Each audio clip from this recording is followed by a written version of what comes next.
Your true wealth is your time and freedom. Money is just a tool for trading your time. It's a container to store your economic energy until you're ready to deploy it. But the whole world has been turned away from real money and has been fooled into using currency.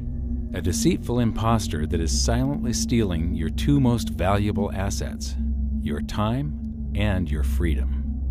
Welcome to the rabbit hole. We are entering a period of financial crisis that is the greatest the world has ever known. The wealth transfer that will take place during this decade is the greatest wealth transfer in history. Wealth is never destroyed, it is merely transferred, and that means that on the opposite side of every crisis there is an opportunity. The great news is that all you have to do to turn this crisis into your great opportunity is to educate yourself. I believe that the best investment that you can make in your lifetime is your own education. Education on the history of money, education on finance, education on how the global economy works, education on how all of these guys, the central bankers, the stock market, how they can cheat you, how they can scam you. If you learn what is going on and how the financial world works, you can put yourself on the correct side of this wealth transfer. Winston Churchill once said that the further you look into the past, the further that you can see into the future. This program is all about creating your own crystal ball, being able to gaze into the future, being able to change this crisis, the greatest crisis in the history of mankind, into your great opportunity.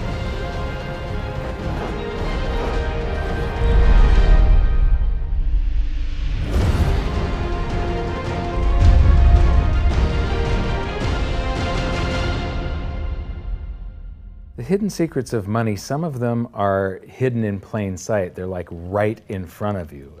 The way the monetary system works is something that isn't actually hidden away from all of us. It's out in the open, but it's complex and people just they can't see how it works.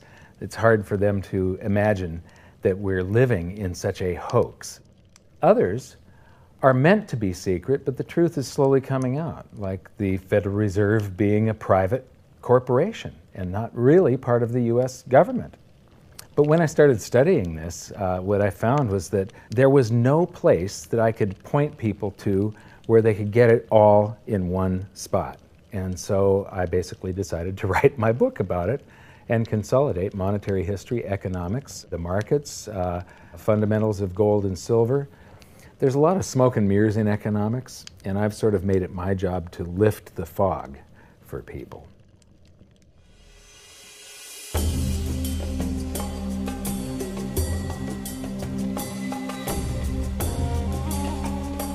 Welcome to Egypt. This is where it all began. Roughly 5,000 years ago, the Egyptians started using gold and silver as their predominant form of currency. But it was not yet money. The pieces of gold and silver that they were using were odd sizes and weights, odd purities, so it still was not interchangeable, where each unit is the same as the next. This meant that nothing really had a price yet. You couldn't put a price of so many coins on something because they didn't have coins yet. Trade was still difficult. It was still a guessing game when it came to the exchange of values. One of the reasons that we are in the financial mess that we are today globally is that people do not understand the difference between currency and money.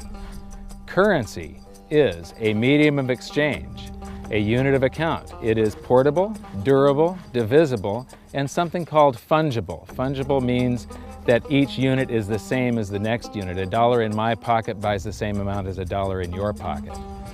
Money is all of those things plus a store of value over a long period of time. Even financial planners, bankers, your accountant, they don't understand the difference between currency and money. The currency in your pocket is a medium of exchange. It's a unit of account because it's got numbers on it. It's somewhat durable, it's portable, it's divisible in that you can make change, and it's fungible. A dollar in my pocket buys the same amount as a dollar in your pocket. But because governments can print more and more and more of it, and dilute the currency supply, it's continually transferring wealth out of your pocket, out of your bank account, to the government and to the banking system. The reason that gold and silver are the optimum form of money is because of their properties. It's an easy medium of exchange because gold and silver store a large amount of value in a very small area. It's a unit of account. Pure gold has the same value all over the planet. So an ounce of gold buys the same amount here in Egypt as it would in China or in the United States. It's durable. The same gold that Egyptians were using in trade 5,000 years ago is still here with us today. It does not corrode. It's divisible. You can make change with it. It's very portable. You could use something like oil as money. It's just that you can't carry around a barrel of oil on your back. It's fungible. Pure gold is the same wherever it is on Earth. Pure silver is the same wherever it is on Earth. It's limited in quantity. That's the reason that it maintains its purchasing power. Governments cannot print it. Over the last 5,000 years, only gold and silver have maintained their purchasing power. There have been thousands upon thousands of fiat currencies, currencies that are unbacked by gold or silver, and they have all gone to zero. It's a 100% failure rate. Well, fiat currency, of course, is a currency that exists at the dictate or by fiat from a government. You say they have their printing presses, and the paper money rolls off the printing presses. And then they give it the fiat designation, which makes the currency official. It's just worthless paper. But when Ben Bernanke gives it the special sign, and they have the cult meeting at the Federal Open Market Committee meetings, it suddenly becomes currency. If you look at what's really going on, it's a con game. And so there's confidence. Well, the Federal Reserve is very forthright about what they're doing. If you read their websites, they'll tell you it's a confidence game. They tell you that there's no intrinsic value in their money. They'll tell you that they print it backed by absolutely nothing. They actually display all these facts. But if you tell somebody in the public that this stuff is created out of thin air, there's no backing whatsoever, it's absolutely worthless, it's about as valuable as monopoly money, they'll look at you like you're nuts. Is there an example throughout history of a fiat currency, a piece of paper that's unbacked by anything, surviving? Short answer, no. Long answer, no. And here's why. When Addison Wiggin took over at the Daily Record, when they got cranked up, Bill Warner asked him to catalog all of the fiat currencies throughout history and what happened to each of them. Addison dutifully went to work. Within a short period of time, he had gone through the alphabet. All the fiat currencies that started with the letter A were done. They all went to zero. He was halfway through the letter B, and all the fiat currencies that started with the letter B, and there were 600 of them in just the first letter and a half of the alphabet, and every single one of them went to zero. Every one. 600 fiat currencies that start with the letter A, and half of the ones that start with the letter B are 600 of these things. Not one ever came close. Would you think this one, the United States dollar, is going to be the first one after all that? I don't think so. No. No currency, fiat currency has ever survived. None. The thing about money is there actually is a fairly well accepted definition of what money is. The question is, as you apply that definition to particular things that people claim to be money, do they fit the definition? We'll just take the paper dollar, for example. How well does it perform those functions? Well, store of value. The dollar has lost 95% of its purchasing power since the creation of the Federal Reserve in 1913. So not very good as a store of value. One of the things I do is just a way to get the audience's attention is I have a slide, and there are 3 pictures on the slide. One is a pile of monopoly money. The other one is a pile of Federal Reserve notes, what Americans would call paper money. The other one is a solid gold American Eagle 1-ounce coin.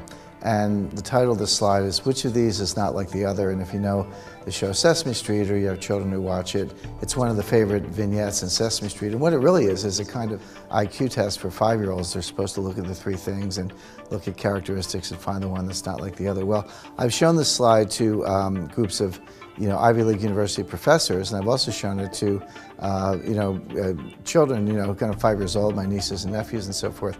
And when the professors look at it, they say, well, clearly the dollars are not like the others, because gold has no role as money, and monopoly money is junk, and the American dollar is a store of value, so that's not like the other. But the children look at it and they say, well, the gold coin is not like the other, because the other two are just piles of paper, and the gold coin is clearly something different. So my question to the audience is, who's smarter, a 5-year-old or an Ivy League professor? Before World War I, each note that a treasury issued would say that there have been deposited with the United States Treasury $20 in gold coin payable to the bearer upon demand. The money was in the vault. The currency was a note they gave you that was a claim check, only a claim check on the money, the same as if you go to the dry cleaners and you give them your shirt and they give you a claim check for your shirt. The value is that shirt at the dry cleaners, not the piece of paper that says that you own that shirt.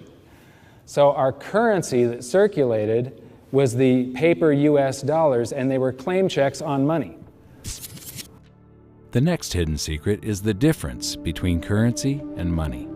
Money must be a store of value and maintain its purchasing power over long periods of time. As we progress through this series, you'll learn that national currencies are really a tool used by the government and the financial sector to leech away your time and your freedom by stealing your purchasing power. So rather than storing your economic energy, currencies leak. Now compare that to the gold and silver the Egyptians were using. Like I started with, it still wasn't money because it wasn't interchangeable yet. But they were on the right track, as gold and silver have proven over thousands of years to be the ultimate store of value. Gold is only formed when a star explodes, a supernova, and it stays around forever. This is one of the properties that make it the ultimate money.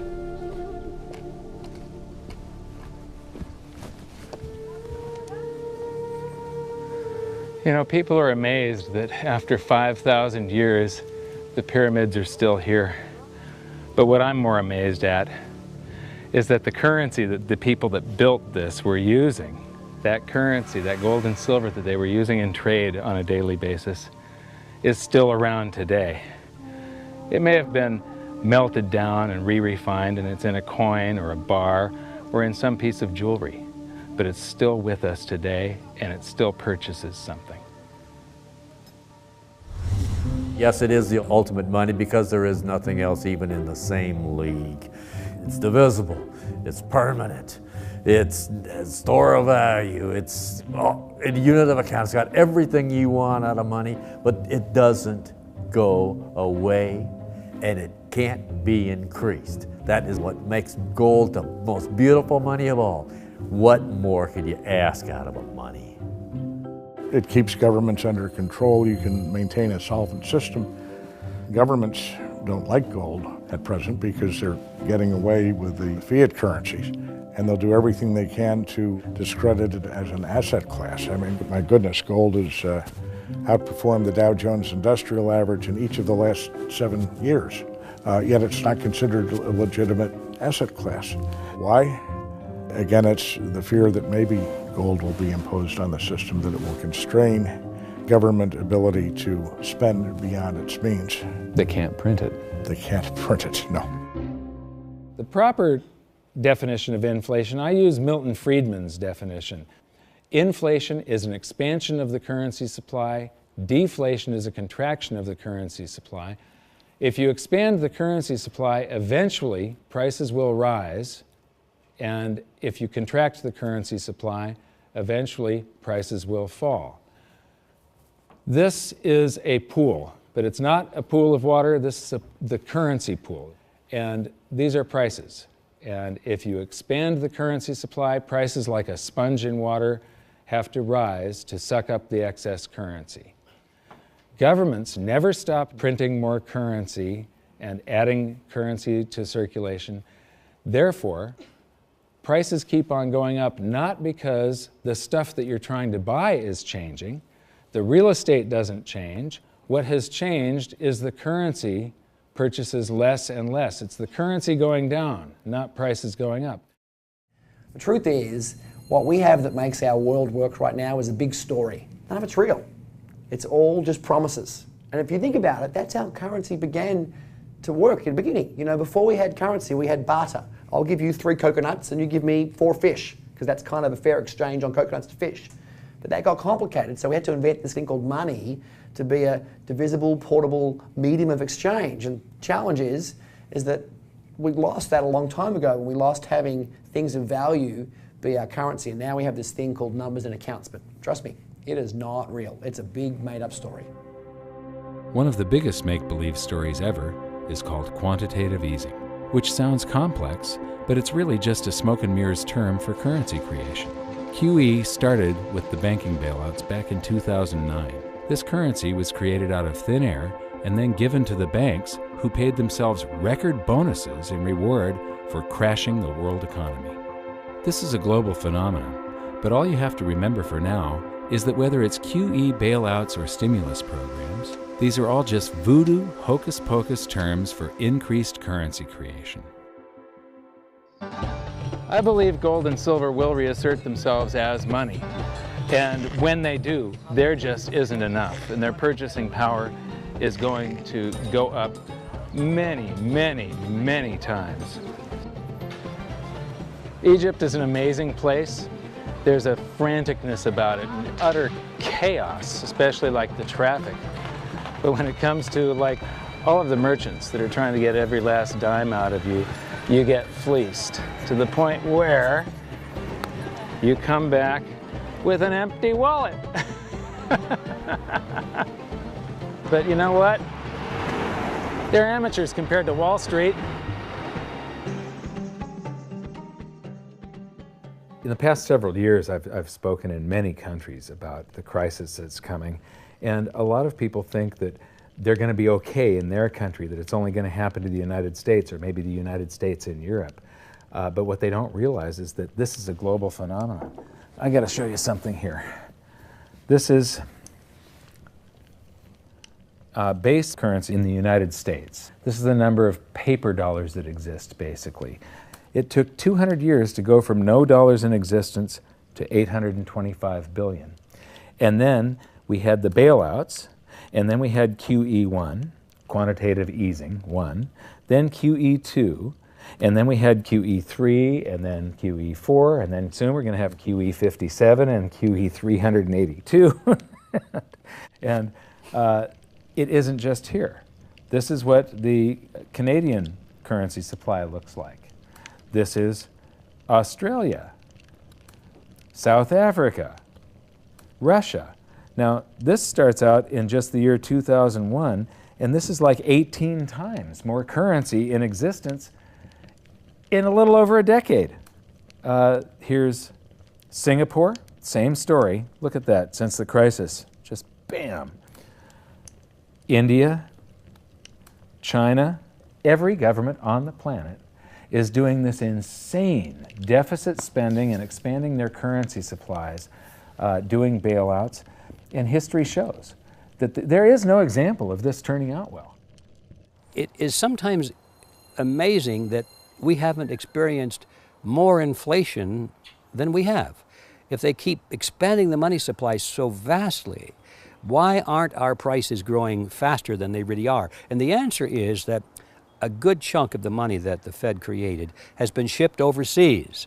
I remember early in my research, I heard this expression that the Americans have exported their inflation. I thought, what is that? How can you export your inflation? Put it in a box and send it out? What do you do?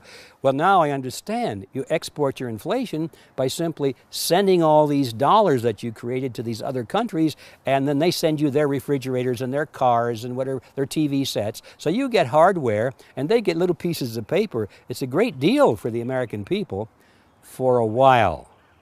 For a while. Sooner or later, all of those pigeons come home to roost. When the time comes, as it looks like it's now coming, When the rest of the world is saying, we don't want to play this game anymore. Uncle Sam's dollars are just becoming worthless. There are too many of them. We've got to find something else other than American dollars. Then those dollars start to come back to America. People say, we don't want them anymore. What do we do with them? Once this revs up and we've got this little trickle of money coming back that we previously exported, once it becomes a flood and it starts to rush back, now we are getting our former exported inflation brought back to us, and then we'll see the quantity of money inside the United States grow much more rapidly even than the Federal Reserve can create it, because we're getting a previous money back. And that's when we will really see the tanking of the US dollar in terms of what it will buy. During the second round of quantitative easing, global food prices went up 60%. And this created a humanitarian disaster for the 2 billion people on Earth who live on less than $2 a day. These people were hungry to start with, they became hungrier, and some of them started overthrowing their governments in North Africa and around the Middle East. So quantitative easing was the spark that ignited the Arab Spring. So that's it. When you create money, you get some sort of inflation. It just depends on where the inflation goes. It's all going down, down, down. Peasants are reeling from a game of coins and crowns. Given the premise that you have a permanent underclass or poor class, and how does inflation affect them disproportionately, it affects them basically in the percentage of their income that goes to food. And we see this as a ratio, and we know that there are some danger points. For example, in Egypt recently, once that ratio got to 40% of income going to food and the price of food rising due to inflation, when it got to 40%, that's historically a point where people actually stage a revolution. That's exactly what we saw. The French Revolution, similarly, was all around the price of food getting to a certain critical point where people simply, the risk-reward for revolution was favorable toward revolution. When they print it up, then it all goes down. Well, exactly right, because when you have a runaway inflation, it's punishing the very people who are most productive in society. In other words, the people that produce more than they consume and save the difference. The problem is that those productive people, the savers, save in their national currency. And unfortunately, the national currency is just a fiat piece of paper at this point. So when it's destroyed through runaway inflation, that $100,000 that you were hoping to retire on doesn't exist. And the things that you were going to buy with it and provide for others don't exist either. Now what are you going to do? So that all seems pretty scary. However, this is going to happen, and you can only play the hand that you're dealt. But the great news is that gold and silver always end up doing an accounting of the expansion of the currency supplies. Basically, the will of the public and the free markets.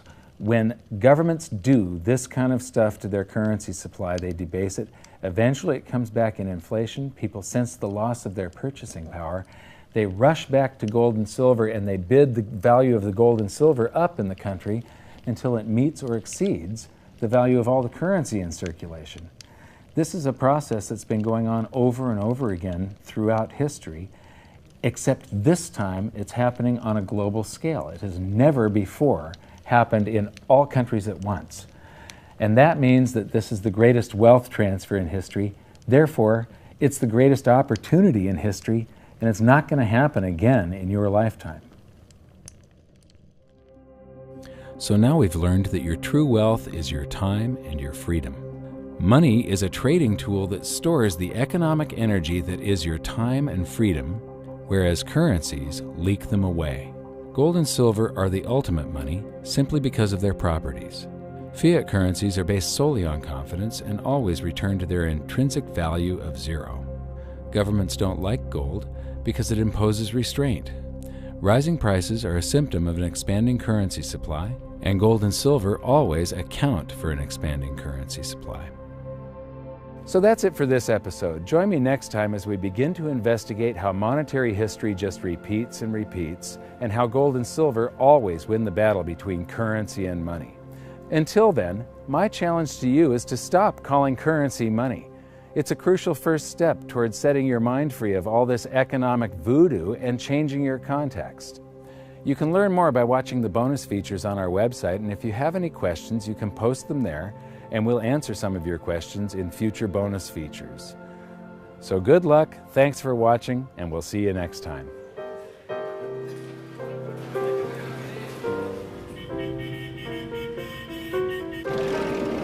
Good morning. Wow. What does fiat mean? It comes from the Latin for crappy car.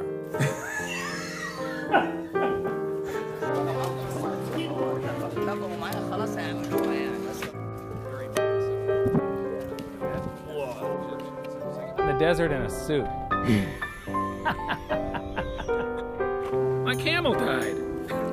You're not too sure about that, are you? Huh?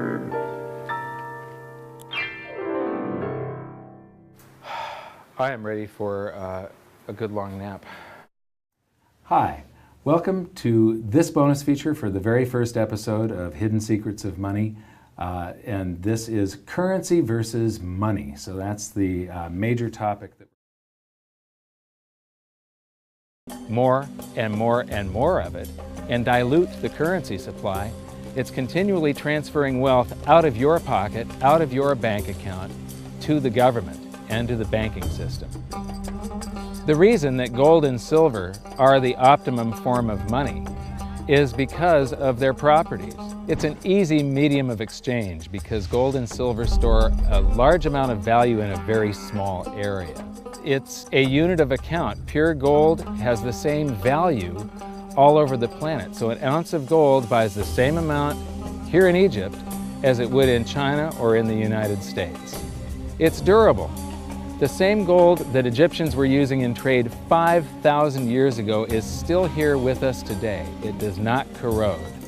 It's divisible. You can make change with it. It's very portable.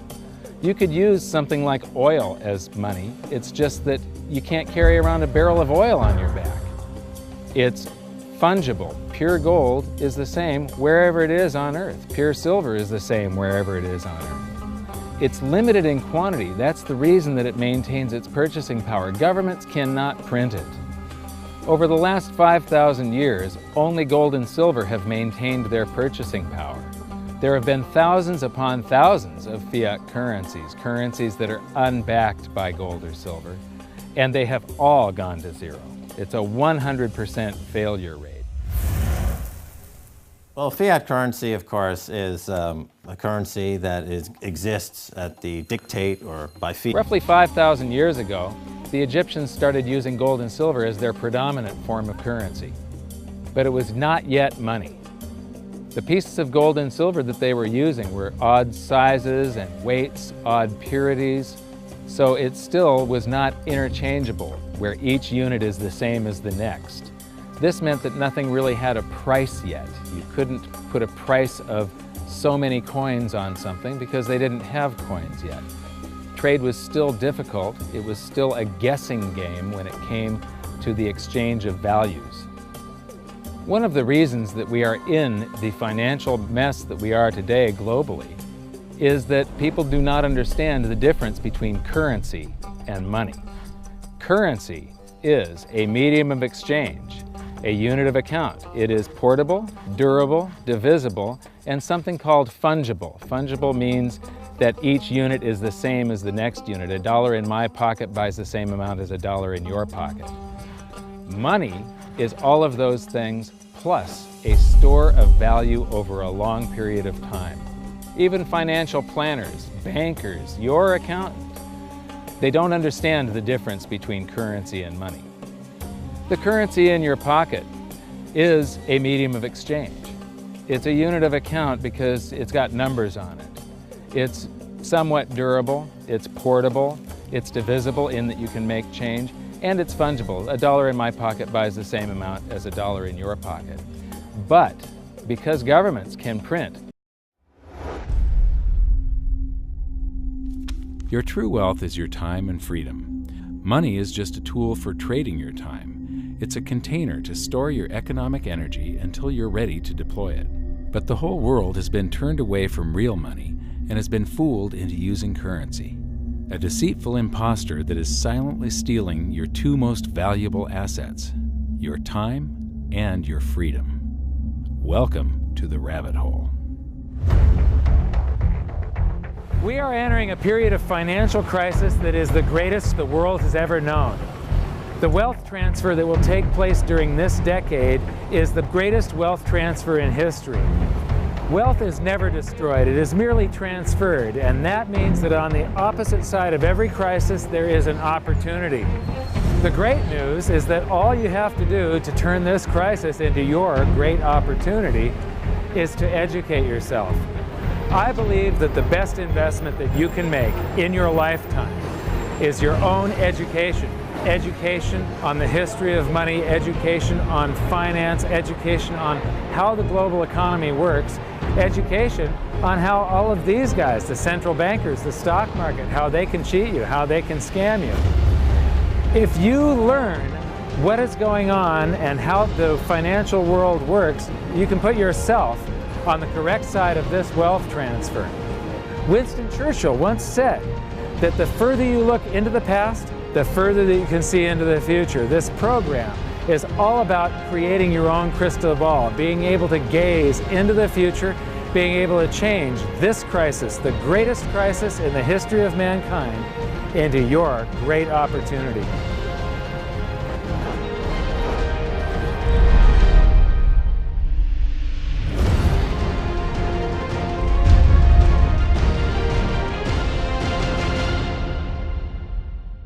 The hidden secrets of money, some of them are hidden in plain sight. They're like right in front of you. The way the monetary system works is something that isn't actually hidden away from all of us. It's out in the open, but it's complex and people just they can't see how it works. It's hard for them to imagine that we're living in such a hoax. Others are meant to be secret, but the truth is slowly coming out, like the Federal Reserve being a private corporation and not really part of the U.S. government. But when I started studying this, what I found was that there was no place that I could point people to where they could get it all in one spot. And so I basically decided to write my book about it and consolidate monetary history, economics, the markets, fundamentals of gold and silver. There's a lot of smoke and mirrors in economics, and I've sort of made it my job to lift the fog for people.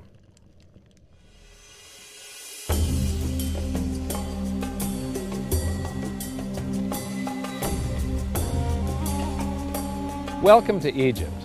This is where it all began. Fiat from a government, you say they have their printing presses, and the paper money rolls off the printing presses. And then they give it the fiat designation, which makes the currency official. It's just worthless paper. But when Ben Bernanke gives it the special sign, and they have the cult meeting at the Federal Open Market Committee meetings, it suddenly becomes currency. If you look at what's really going on, it's a con game. And so there's confidence. Well, the Federal Reserve is very forthright about what they're doing. If you read their websites, they'll tell you it's a confidence game. They tell you that there's no intrinsic value in their money. They'll tell you that they print it backed by absolutely nothing. They actually display all these facts.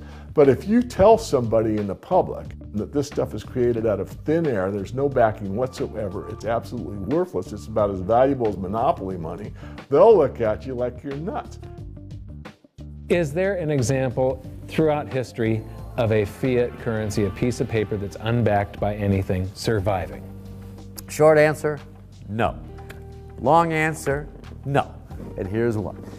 When Addison Wiggin took over at the Daily Record, when I got cranked up, Bill Warner asked him to catalog all of the fiat currencies throughout history and what happened to each of them. Addison dutifully went to work. Within a short period of time, he had gone through the alphabet. All the fiat currencies that started with the letter A were done. They all went to zero. He was halfway through the letter B, and all the fiat currencies that started with the letter B, and there were 6